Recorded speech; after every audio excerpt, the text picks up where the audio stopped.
You know that the Iran-Israel war had escalated into a 12-day conflict with much more casualties on the Iranian side than the Israeli side. Much of the Israeli citizens were inside their underground bunkers, and even though the Iron Dome was compelled at the last stage, at the ending stage of the war, a ceasefire was proposed by the US and both had stopped, of course. How do you see this ongoing issue in the Middle East, given that you definitely have experience in ambassadorial duties? Well, thank you. You should see this is a continuation of Iran war, is continuation of Trump Netanyahu joint. They did it during their first term. Also, they work on Iran how to stop peaceful atomic program of Iran. Iran undergone this process through signing agreement with the UN and Atomic Energy Association, IAEA, yes. IAEA, actually approved by IAEA their program, and they have occasional, regular visit to the sites also. This is atom for peace.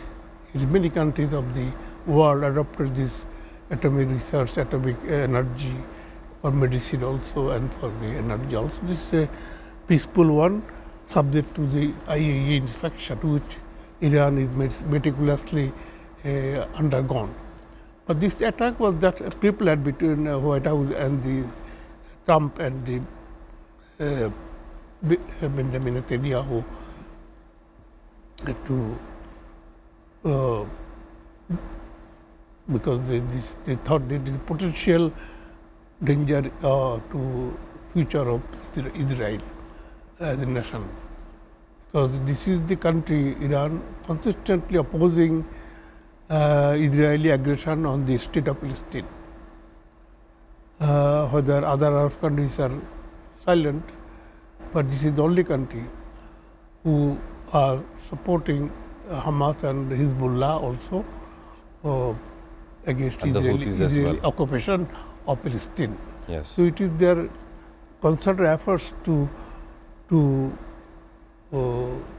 humiliate, subdue, and disarm Iran. This is a huge country, Iran, so they try to dismember also this country several times. Mossad is very active, killing all the generals, atomic energy experts of Iran.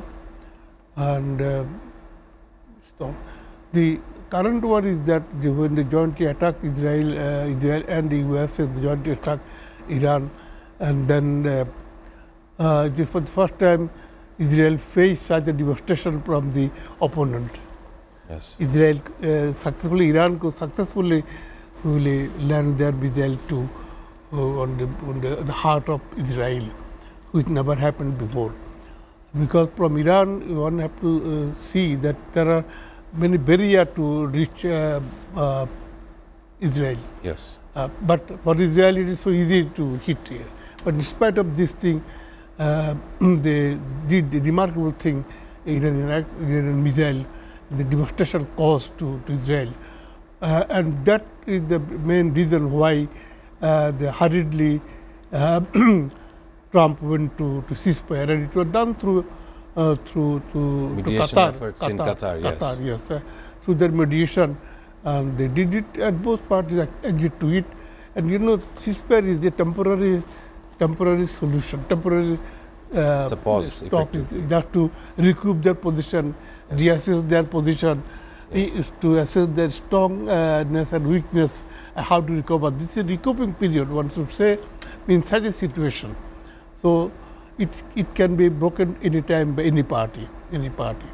So it is there, and there is the true threat also from Trump that any time any ceasefire or any attack on any Iranian American interest or Israeli interest, America will bomb again. So it is there, and Israel also is just look for any pretext to hit again.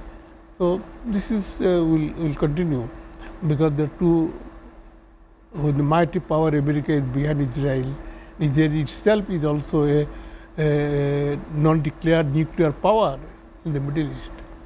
So, Iran is the only country which is capable of replying them.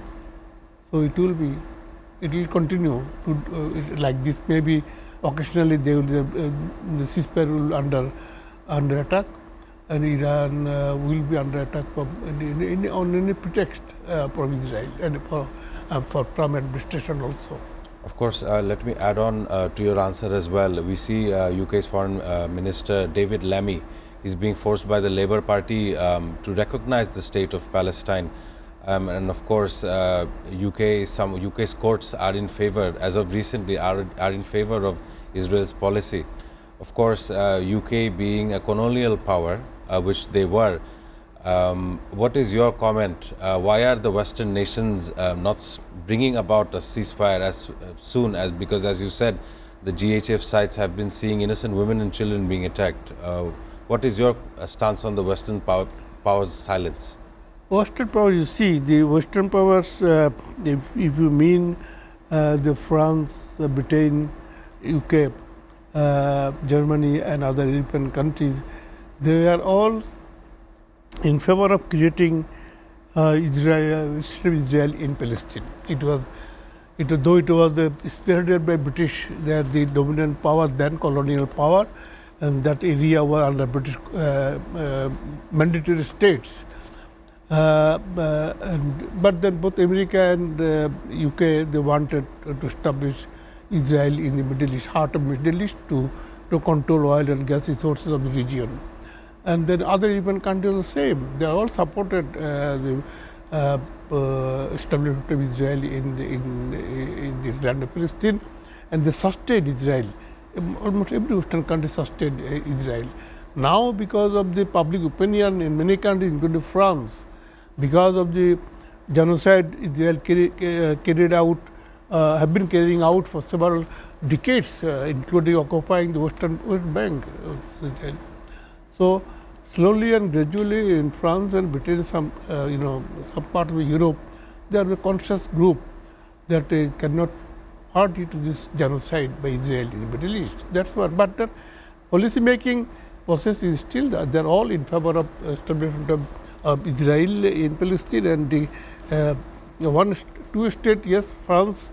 Sometimes they say they will recognize British also, but they never did it because they know that both Israeli lobby as well as the Americans are behind there, yes, and the UK also behind this. So, it is what we see sometimes is that a popular thing came on the street, and the people say that okay, we recognize or consider the case of Palestine. But to the heart of heart, they want Israel to contain in Palestine. They don't want them in their own country. Right.